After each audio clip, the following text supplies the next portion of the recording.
That's why it's interesting when, people are like, "Will my dog reincarnate?" Well, they may have every intention in reincarnating, but that might not be the energy that you need for your growth on your soul's path at that time. Have you had situations where an animal will reincarnate back to the same owner? Well, I have a friend who's did. It was a dramatic passing. It was horrible, and it was not time to go. And yeah, and it came back as this puppy. And it's funny because the cat, they're doing all the same things they used to do, but now in this puppy body, like going to all the places they used to go to sleep, doing all the things they used to do. They know each other, all the same mannerisms. Hi, everybody. Welcome to the Ask Julie Ryan Show. It's where we blend spirituality and practicality to help you live a life of purpose and joy. We have Nicole Harp on the show with us today. Nicole's an author, artist, animal communicator, and psychic intuitive. She uses her connection to the spiritual realm to help animals get information to their humans, thus strengthening their bond. Please remember to subscribe, leave a comment, and share this episode with your family and friends. Now let's go chat with Nicole. Nicole, welcome to the show. I'm so delighted to have you join us today. Thank you, Julie Ryan. Thank you so much for having me on. Oh, my treat. Everybody's treat. They're all going to have fun listening to this conversation. I got lots of questions for you, girl. I know you like to ask questions, so I'm a information suck. That's what my husband affectionately calls me. excellent. So when I get to talk to somebody and ask questions, I'm in hog heaven here. So let's just start off. What's a soul painting? A soul painting is well, I read energy, and so whether it's animal communication or psychic work, or in my studio tapping into the energy of your essence or your being, your soul, it's the energetic and emotional imprint of that being's energy. I could tap into a tree, a cat. I mean, we're all energy. I don't need to say the energy is neither created nor destroyed. It's just, you know, transformed into another form. So it's just all energy, and the soul painting is the energetic and energy imprint of that. So you are looking at a tree and you visually see the tree, and then I assume you turn on your radar, and I want to find out how you do that. And then what does the energy of a tree look like? Certainly it's going to be different for each tree, but let's say like a big old, hundreds of year old oak tree. What's that look like to you in your head? Yeah, well, they are all different, but let me go back. So I'm an abstract painter. I've always been an abstract painter. So I'm just translating energy through color, lines, shapes, and forms. So that's that. And the great thing about that is realism. I get a little bit into my background's in academia and art, but realism, a tree, looking at a tree, and the tree painting, a painting of a tree, is pretty much always a painting of a tree. But with abstract art, it changes according to the state of mind of the viewer. Now, now add, I'm painting the energy of a tree, the soul of a tree, the essence of that tree. It is everything that when I tap in, I feel and see the colors. They're all different. I imagine. I'm trying to think of categories of things I painted that are the same. If they have some of the same characteristics, sure they do. Sure they will. But a tree every tree is as different as every sentient being, animals and humans. And so I paint animals and humans living or crossed over. So when I paint a dog or a cat, each dog painting, let's just use that, is as different as the next, as different as your personality, your laugh, your paw print, your fingerprint. So the soul, the essence of everything, the beauty, the glow and the light that we came in with is as different as the tree bark, and is so different. So do they have some similarities? Sure. But how they come out each time, I don't know, because I don't have it planned. I know that you're an award-winning painter, and it's abstract primarily, right? I've always been, and yes, it is all abstract art. I mean, there's text in my work, and there has been, but you may see people may say, "Oh, I see that looks like a boat or the sun," but not a boat actually. They would never say that. But you may see things that you recognize, but it is abstract, non representational. Okay.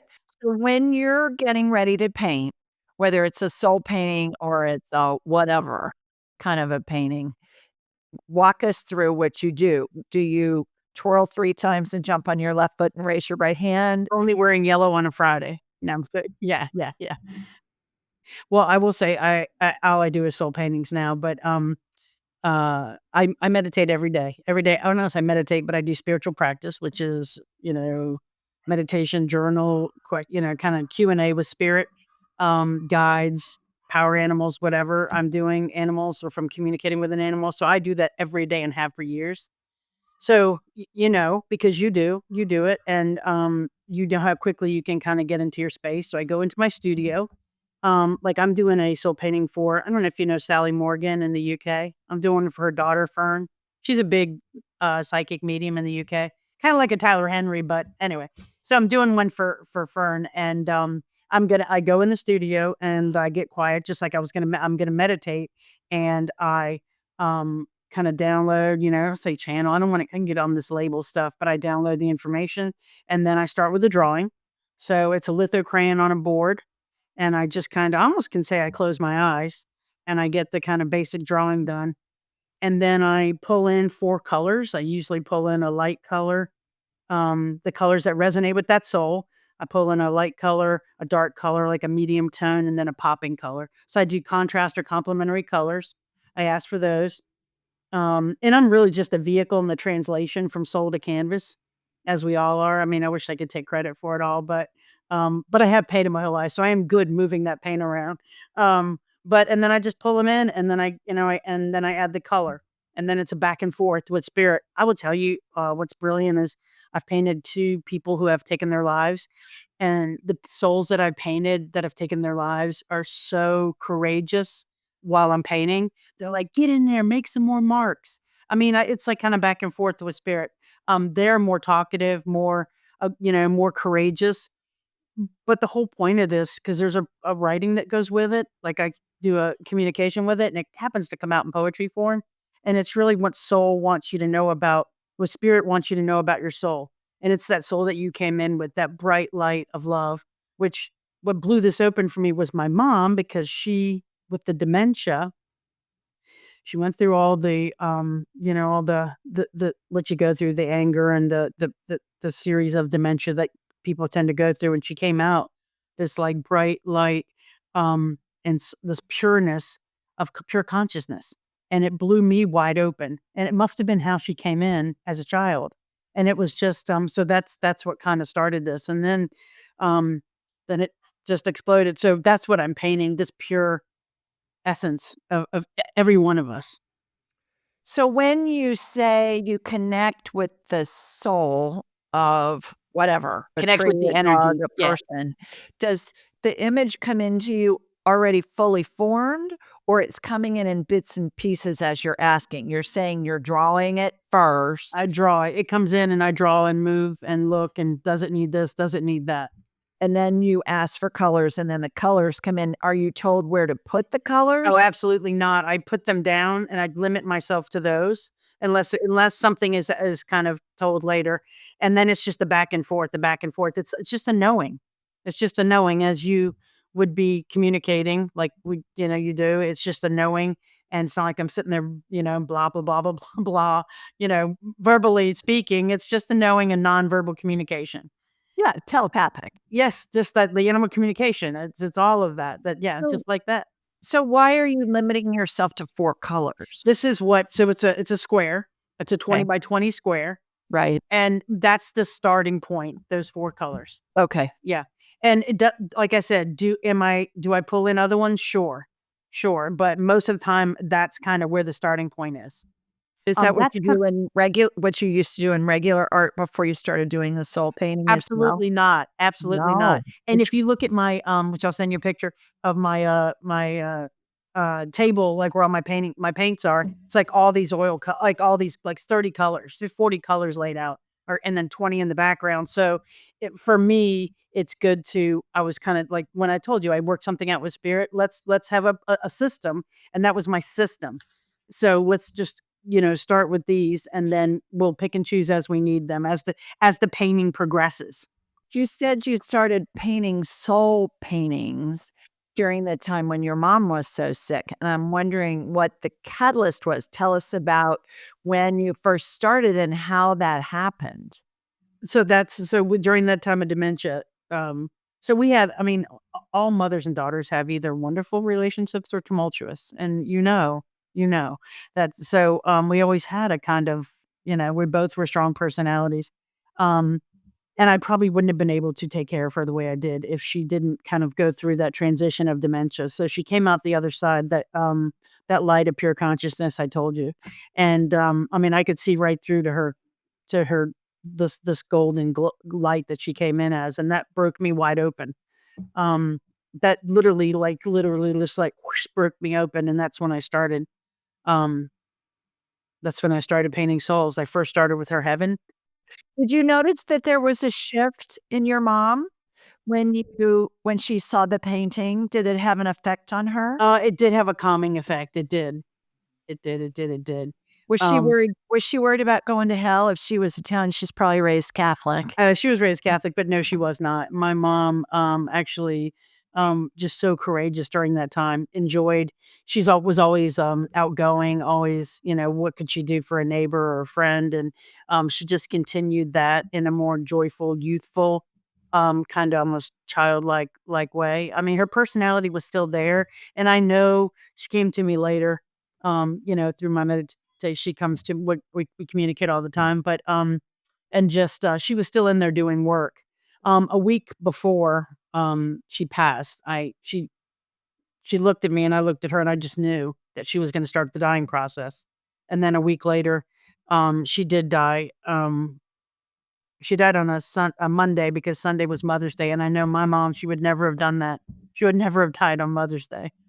But she was courageous. She asked me, it's so funny. She asked me, she's because I've always, the one thing, Julie, that this did teach me and is continuing to do is, patience and slowing down. I've always been so fast, and for what, right? For hurrying towards death. And, she asked me, she said, "Are you gonna rush me through this?" I mean, in straight, thick, clear dementia. She was deep in the dementia, and she'll say things and come out like, "Are you gonna rush me through this?" And I said, "Absolutely not." Like, she was, still her, they still have their personality, and, so Yeah. Oh gosh, I love that. I wanna pivot for a second. I know you're an animal communicator. Tell us about that. Tell us about where that started, how you do it, what's your technique, what kind of things do the animals tell you? And is it only pets? actually, I, trained to be a psychic for humans and, psychic medium for humans, and did that for a while, and then, like I said, it was a nice transition over to animals. And then I did a lot of animal communications, and then after I kind of found my own style, my own authenticity, because it's all about that, you gotta do it your own way. And, then I started taking classes, and I'm on Penelope Smith. She's the pioneer of animal communication. I'm on her directory. I worked with her. I worked with Pia Horsley. I worked with some animal communicators after that.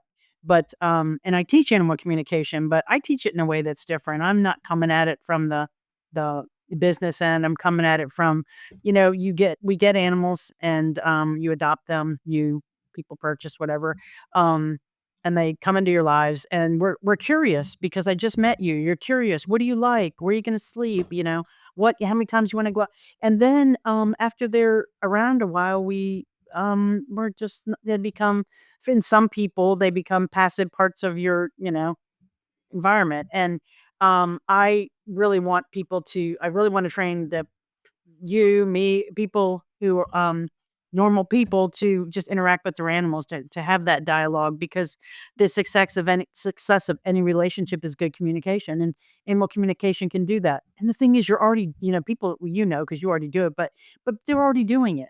They're just not validating the information they're getting back, or they're quote unquote reading it. And a communication is a back and forth, a two-way exchange, right? How do you connect to the animal? What kind of information do you ask them? What kind of information do you get back from them? First of all, I'm honored to be an animal communicator. I'm honored and humbled to. They are intelligent. They're sentient beings capable of intelligence, consciousness, likes, dislikes, opinions, and Julie, they're as unique as you and I, and I can communicate with one 5 minutes, and next thing in the next minute he's telling me something, that's like, I can't believe you said that. You're talking about their profound truths. They'll say something so philosophical, and then they'll say, my dog who's black, he's like, you know what, Nicole, black is black. He's all black with little white paws. I mean, he'll say stuff that's just funny. I guess what surprises me the most, to your question, is their humor and their deep compassion, um, and understanding of what's going on. I mean, they're just and just how we need to, that words matter. When I the minute I heard someone today saying, "Oh, my doggy's just a big dumb whatever." I'm like, "Whoa, whoa." Words matter. Like they're so sensitive and they're so forgiving at the same time, and they're here to teach us what it means to be human. Are they spirit guides in a way? Are animals to come teach us? Are they like spirit guides in a animal body? Sure. I mean, there's always a reason there. You may not always get. I always like to say, you may not get what you want, but you always get what you need, right? And that's why it's interesting when people are like, "Will my dog reincarnate?" Well, they may have every intention in reincarnating, but that might not be the energy that you need for your growth on your soul's path at that time. Yeah, and so that's interesting too. Just people thinking that all terriers are the same or all bulldogs are the same. It's like it's like saying all people with blonde hair are the same. When we're all so extremely different. Have you had situations where an animal will reincarnate back to the same owner? Well, I have a friend who's did. It was a dramatic passing. It was horrible, and it was not time to go. And yeah, and it came back as this puppy. And it's funny because the cat, yeah, and the cat, like, is they're doing all the same things they used to do, but now in this puppy body. Like, going to all the places they used to go to sleep, doing all the things they used to do. They know each other, all the same mannerisms. It's interesting, but I've only seen it once. Wow. Yeah, that's what I hear from pets too, is that they rarely reincarnate back to the same. My daughter-in-law is a veterinarian, Dr. Mal, and she calls the pets her patients and she calls the owners her humans. She'll say, I have this patient and blah, blah, and they're human, blah, blah, blah, blah, which just cracks me up. It's It's so cute. true, and, you asked about animal communication. The animals are my clients. Yes, the human pays for it, but the animals, that's where I have to always remember that I'm here for them, and, how can I translate what not translate, how can I tell them what they're saying in a way that they'll receive it and hear it, because they're in charge of their resources, right? They're the ones that holding the carrot. I mean, so, but you know what? When people come and get an animal communication, or they get an animal communication, that's the first step that they are showing they care. They're interested. They want to know. They're trying. So, yeah, I think for me, I don't know about for you. You have a dog? Not at the moment, but Katie, yeah, she's actually in my children's book, Angel Messages for Dogs, I didn't and see that when I saw the other children's book. yeah, there's 4 of them, Okay, I saw a and couple. so the So you have one one for dogs? there's one for dogs, it's called Angel Messages for Dogs, and my daughter-in-law, Dr. Mal's in it with her dog recently passed, Rooney, at the age of 15. She's got her lab coat on and her stethoscope on and stuff, and then there's one with Jonathan, my son, when he was little, with Katie. I gave the illustrator photographs of both Mal, Dr. Mal, and Rooney and Jonathan and Katie. So I said, "These have to be in there. You have to do that." And then I have the original artwork, and so I framed it and I gave it to him as a Beautiful. That's as a beautiful. gift. So that was fun too. Your daughter's a vet. They're teaching, more. It's only like one day, but they're teaching. I was doing a communication for a woman. I want to say North Carolina, South Carolina. I don't know. And she had someone sitting in the room, like her sister. And I felt energy, and I was like, someone like doing doesn't believe, was a naysayer, but it was her sister. And then, her sister has a daughter who's a vet, and she was calling her daughter while we were communicating in the other end. And she said, there's blah, blah, blah. She said, no, mom, it's real.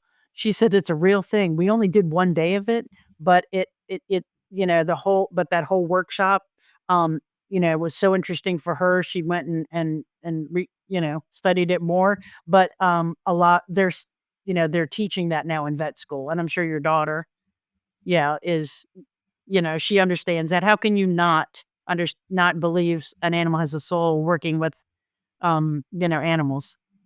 Well, when she was in vet school, I remember her saying that they had, uh, Reiki practitioners come in and talk to Yes, them. They had acupuncture, acupressure absolutely. practitioners. They had I don't remember saying they had intuitive ones, but when her dog was dying, she's on the phone with me going, "Okay, let's talk to him," 'cause she was so distraught, she just couldn't even see straight.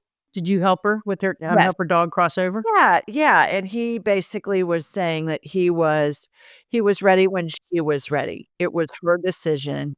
He was staying around for her, and his spirit was out of his body and had been for a while. What happens to animals when they pass? Just the same thing that happens to, when they're not in the physical form, they go into a different vibration. And, uh, what do they do? All kinds of fun things. And, can we in the main thing I know and, that we can communicate with them and we can still carry on that relationship. I will say it's not the same in the physical, but, having that, being able to touch and, have that right there, that energy, but, we can still carry on that relationship. Animals that have crossed over, I noticed, I carried one through like you did with your daughter's dog. He was sick and I had a hard time communicating, and I said, "I think he's sick," and she's like, I know. We just went to the vet. Anyway, I crossed over with him, and I had never done that. It was in the beginning when I was just starting, and he was so profound. I feel like I wrote, like, I don't know, maybe 20 something pages. He was just writing and writing and writing and writing. And as well as I do that they're just so they're more worried about their guardians and their feelings. Yeah, like where And he was with Dr. Mel. Yeah, he was way more worried about her. oh, yeah. And Yeah. the things they say, and they're so profound. I mean, people think that animals don't have opinions about, greed and guilt, not guilt, greed and, things they just choose not to be angry. They choose to be to forgive, but they have opinions about it all. But a lot of them, and they'll show me things like, if they've experienced trauma, they'll show me some chaos, and I'll ask them if they wanna talk about it, and sometimes they do, and sometimes they don't. But they're always about being in the present moment, and that's what they're here to teach us, being in that present, to be present, to get off the screen when you've been on it too long, to put down the get your butt off the couch and walk, like you need to do. To live Right, right. courageously. Is it possible to rehabilitate a dog that's been abused? Or a Absolutely. cat or any animal? Absolutely. Like I said, they're forgiving. They're forgiving. And the best thing to do is find out, from them, their perspective, how they perceive things, what happened, what do they need? I know, tell me about your past if you want to, and how can we help? What can we do? You know, there's direct things that are direct, reflections of what they experienced. Absolutely, absolutely, absolutely. There's no, yeah. Can you give us an example of an animal with whom you've worked that was abused, and what did they tell you they needed, and then was their human able to implement those Okay. things? Well, so I'm working with a horse right now that was a racing horse, and the horse expressed to me, that, they showed me all the awards, and, he's standing there with his ribbons, and he said, but it was, but all the things you had to go to get there, it wasn't worth it. The pain, the, rigor, the injuries, all that. And he showed me some things, and, it's almost like I wanna be more it's funny, I wanna know less about what's going on there, so I just know more from them. You know how it's like when you communicate with someone, "Don't tell me anything," and I wanna almost just hear this from the pure from their pure perspective. But anyway, he's told me, and it didn't occur to me, but I'm sure I asked him his profound truth. I just talked to him yesterday, and he said that something. I think I have it here. He said I have it right here. The love. I'm going to quote him right here. His name is Eddie. He said, "To live a life of luxury is insane." And he said that, and then he told me that the owners of these horses, these are racing horses, would play poker and they would play for horses. And that he shared with me some things they did to win, which I mean, that's common knowledge, but I mean, he shared some things. And he's having problems with his stall. So I was helping the nonprofit, the group. I do pro bono work with helping him be calm in his stall. And he gave, there's problems. We find out why. And then they give solutions. So all we have to do as the humans is follow through. So what And did then he say the solution was for a stall? oh, so he was getting agitated in his stall to go back into his stall, and he has, issues with the peripheral, and he gave some solutions like, let him go in let him stay out as long as he can, let him go in. He had some suggestions about rearranging it, and I was talking, you have to work with the attendant, to move some things because he didn't want the things in front. He wanted them not to the side. He has peripheral sensitivities. He wanted them in front. I mean, we were just working with how to rearrange his stall so he needed space. He's got this energy and he's used to running straight out all the time. Now he's not. Now he's walking around with other horses. And he said, "I like to run straight out." So we're just working through all these like, issue by issue. Something just short thing here. I worked with a shepherd who was just so dark. Just so kind of dark. And he shared with us that he felt like he had chains across his body and a lock on his heart. And we energetically worked. I say we because my spouse does animal communication too. And we took the chains off. I mean, yes, we talked to him about why he felt that way, and he showed some things that he had to go through with some previous owners. And we took the chains off metaphorically got a key and unlocked the lock. And we did this kind of, uh, there's Reiki, there's T-touch, all these ways to, you know, to pet, to, put your hands on animals. And we did the massaging of the chest and got that lock and the key, the lock unlocked and the chains off. And I'm in contact with the guardian and he's doing a million times better. The key too is the woman that he's having a problem with the grandmother is going through the same amount of pain and they're here to help each other through that pain. And so, yeah, and you can get them to meet you halfway. What about if I do this? Will you do this? I mean, I haven't had an animal not willing to make an effort. Yeah, they're brilliant.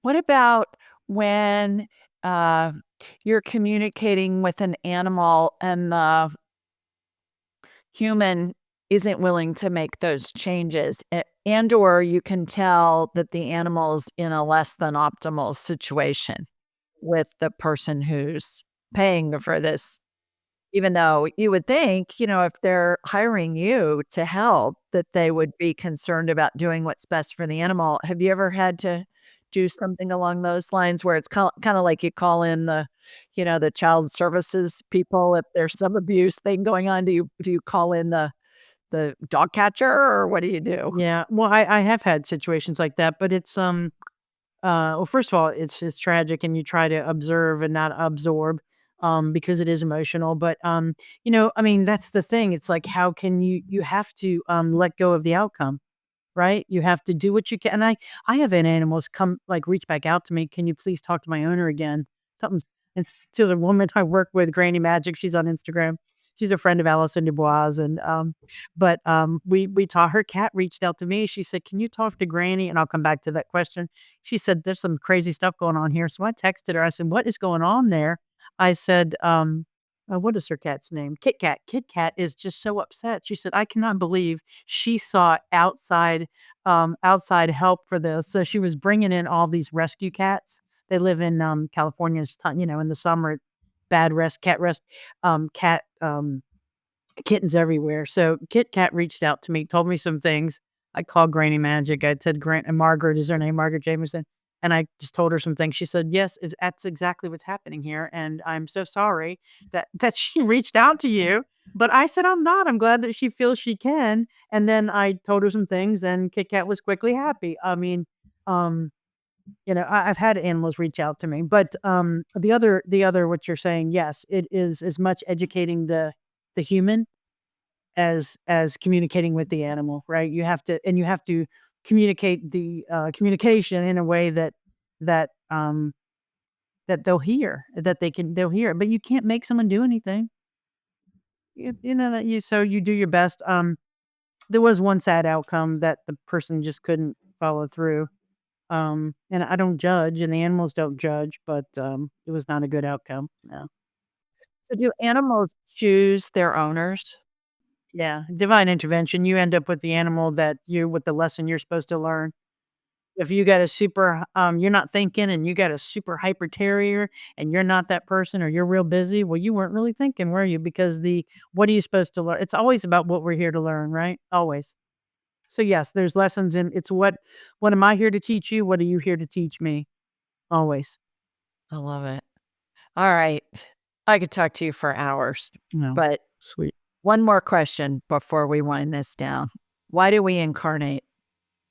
We agreed on that um, the agenda, the soul's lessons that we're supposed to learn, and to my lessons, I hope that that's my goal, is to process as much of that in the physical form, because you continue what you're doing here over there, and we incarnate to work through the lessons that we did not work through on the other side. Do animals reincarnate as humans ever? I mean, there can. I have not talked to one that did, but I mean, I haven't either. That's why yeah, I'm I asking the question. haven't. So I haven't either. Can they? I get a yes on that. yeah, Do they normally? not normally, I but hear can they? rarely. Sure. Yeah, I mean, interesting. anything's possible. Any question goes, and anything's possible, right? That's true. We do know that. Yeah. Well, you are so fascinating with all of your talents and So are abilities you. and what you've been able to I love how you've combined the communicating with spirit into the art that you do and how profound it is and how much comfort and joy it gives to people when they are recipients of your work, whether it be just helping counsel with an animal or whether they're buying one of your paintings or a combo platter of both. How can people learn more about you and your work? Thank you, Julie. Um, uh, my website is harp space, all one word. My last name HARP space .org. And you teach classes and you teach people how to do the paintings. I do. I teach animal communication. I I do soul paintings, and obviously sessions with animals, any animal.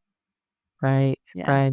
I wanted to thank you for being so accessible on your Thursday nights. I just think it's great, like that. It's just that's the beauty in it. I think that what's hooks people is that you are accessible. That it's like, you know tactile. There you are.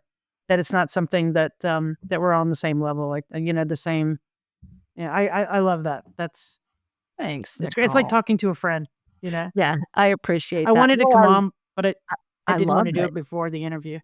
Yeah, I love it, obviously. It's so fun because I get to meet these amazing people from all over the world, and it doesn't matter what they do or what their background is or all of that. I mean, everybody is just such an amazing bright light, and you see that from your art, but I see it and people come to me, as you know, usually when they've got something going on health-wise or Right. they have a loved one at the end of their lives or whatever. So I always pray every day, show me what I can do to serve. And if I can help them one teeny weeny little bit, it's my honor and privilege and joy to do it, really. Absolutely. And you do look good. You do, you do look like you enjoy it. And I do too. I just love people. I love people. I love animals.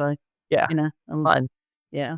It's fun. Well, it's been a pleasure. Thank you so much for bearing with me in the beginning and with the You computer stuff. bet. And You bet. All righty, everybody. We've given you lots to ponder. So in the meantime, we're sending you lots of love from Sweet Home Alabama. Mwah! And from Virginia, too, where Nicole is. We'll see you next time. thank you. All right, take care.